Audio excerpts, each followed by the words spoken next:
Hi again. We continue our discussions on the recruitment and placement policies in the Philippines.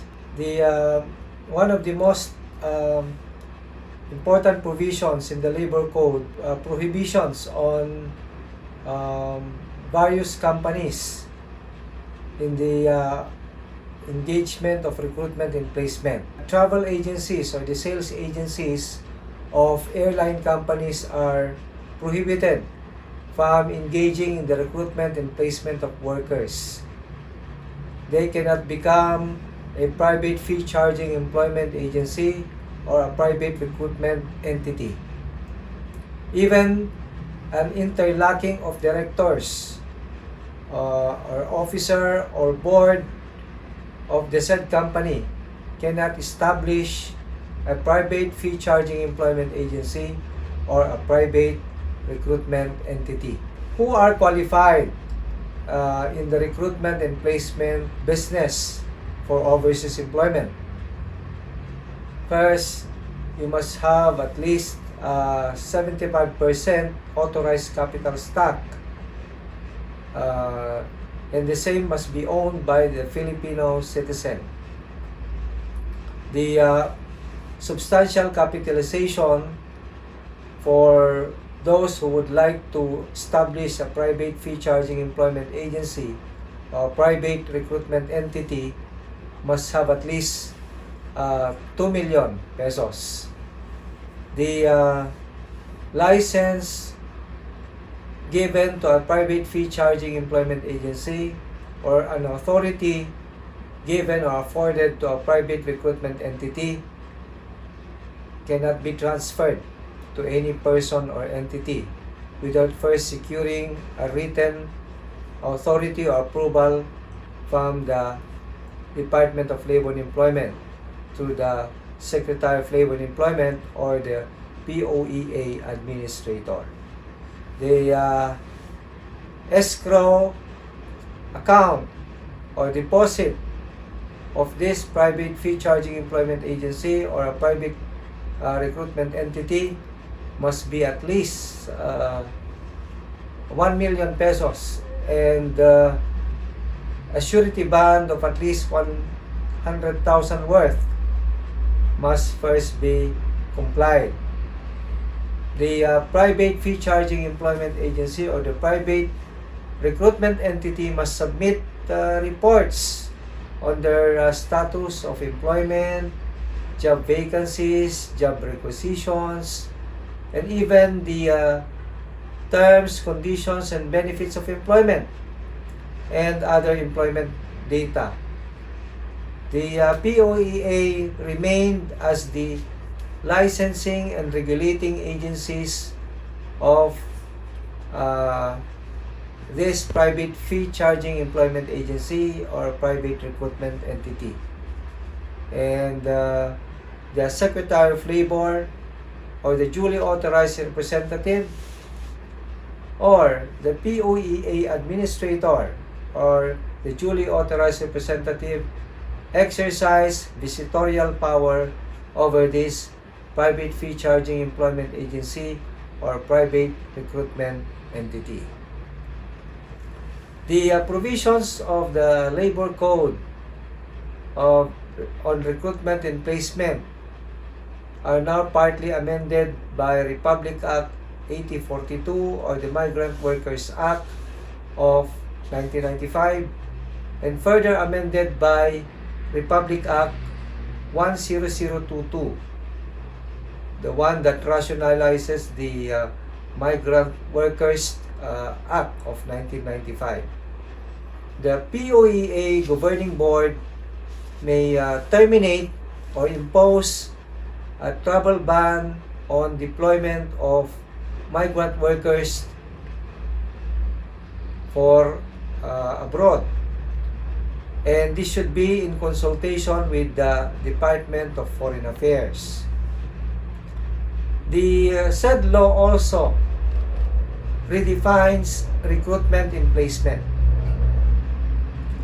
Recruitment and placement is defined as any act of canvassing, enlisting, contracting, transporting, utilizing or hiring workers, and it includes the procurement of workers, including referrals, contract services, promising or advertising for a fee for overseas employment undertaken by a non-licensee or holder of authority, or even undertaken by a licensee or holder of authority but commit any of the prohibited acts or activities as defined under the said law. If this will be undertaken by a non-licensee or holder of authority, or a licensee or holder of authority but commits any of the acts constitutive of the recruitment and placement, then it becomes illegal recruitment. Some of the prohibited activities which I can enumerate for your benefit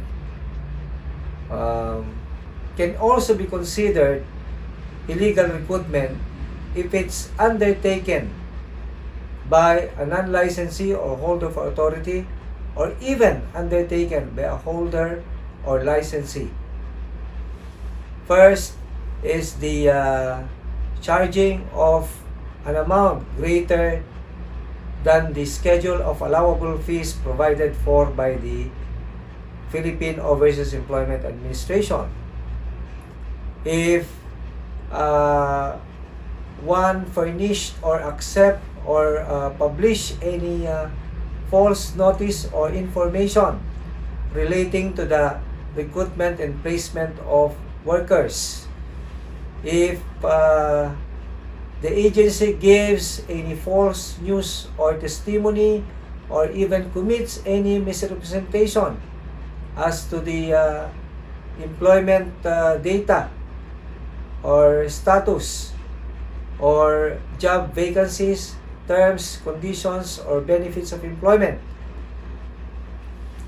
if the agency or any of the duly authorized representative of the agency induces a worker already employed in one agency to quit his application or employment and offer him either a better one or same terms, conditions, and benefits of employment, or even a lower one, unless the purpose for which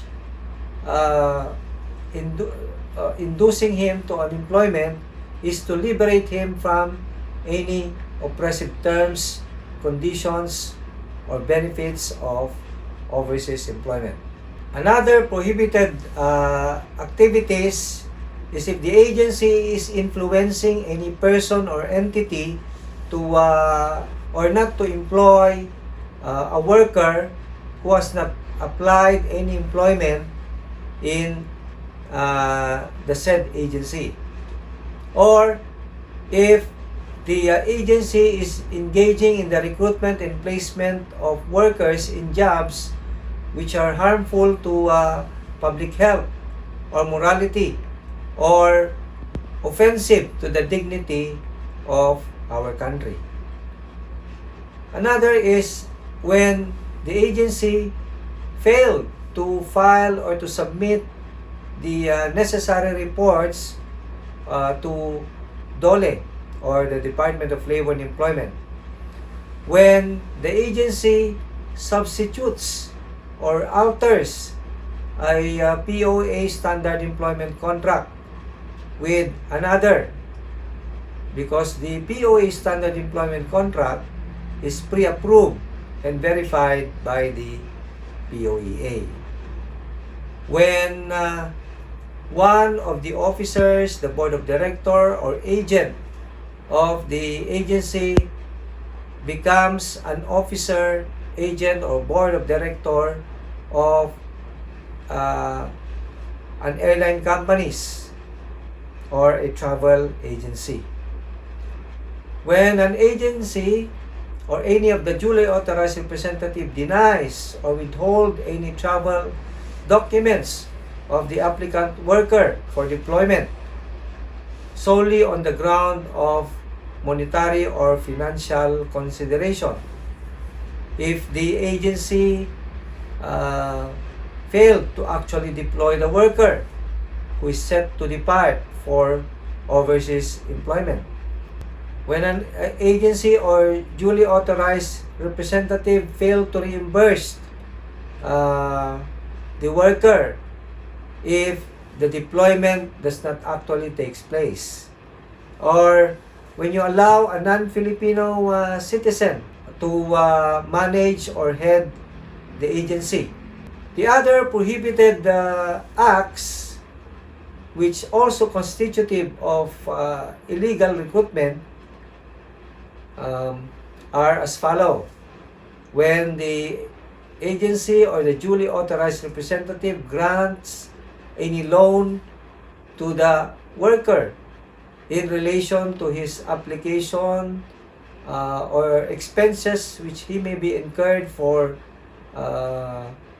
deployment abroad, and the interest exceeds 8% per annum, or obliging the worker to avail the loan with the financing institution with whom the agency had contracted, or refuse to condone or renegotiate the loan to a prematurely terminated overseas Filipino contract workers, or imposing a compulsory health examination or medical examination to a designated medical institution, or even obliging them to have their trainings with the training institution with whom the agency had contracted.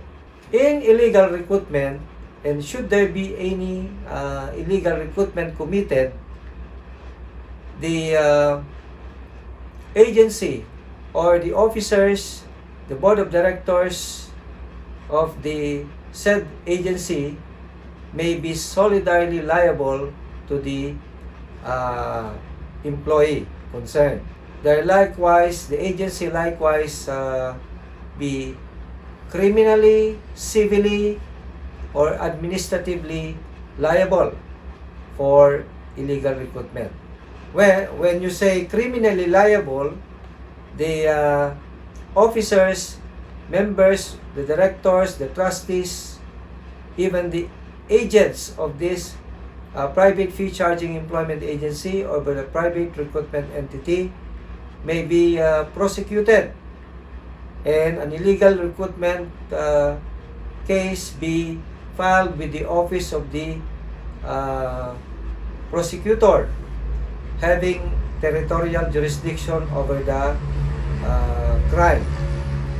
And if it's a simple illegal recruitment, the possible penalty for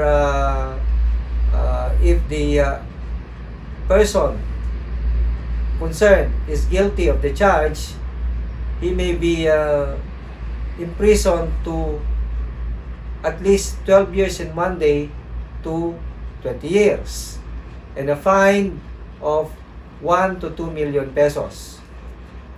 If the person or persons be liable for qualified illegal recruitment. Qualified can be classified into illegal recruitment by a syndicate or illegal recruitment in a large scale. Illegal recruitment by a syndicate is committed by the agency confederating or collaborating with one another, at least 3 or more of them, to recruit a worker. On the other hand, illegal recruitment in a large scale is when the agency or any of the agent recruited 3 or more persons that is constitutive of illegal recruitment in a large scale. If it's a qualified illegal recruitment, the possible penalty is life imprisonment and a fine of 2 to 5 million pesos. If the person being recruited is less than 18 years of age, the maximum penalty shall be imposed. So in this case, it is life imprisonment and the penalty is 5 million pesos. Or the fine is 5 million pesos. If one is guilty of prohibited acts, but they are licensee or holder of authority, the penalty or the possible penalty is an imprisonment of 6 years and 1 day to 12 years and a fine of 500,000 to 1 million pesos. Besides from this, the guilty officers, members, directors, or the key officials, if they are foreign nationals, they may be automatically be deported. And the license or the authority of the agency liable for illegal recruitment may suffer an automatic revocation of such authority or license.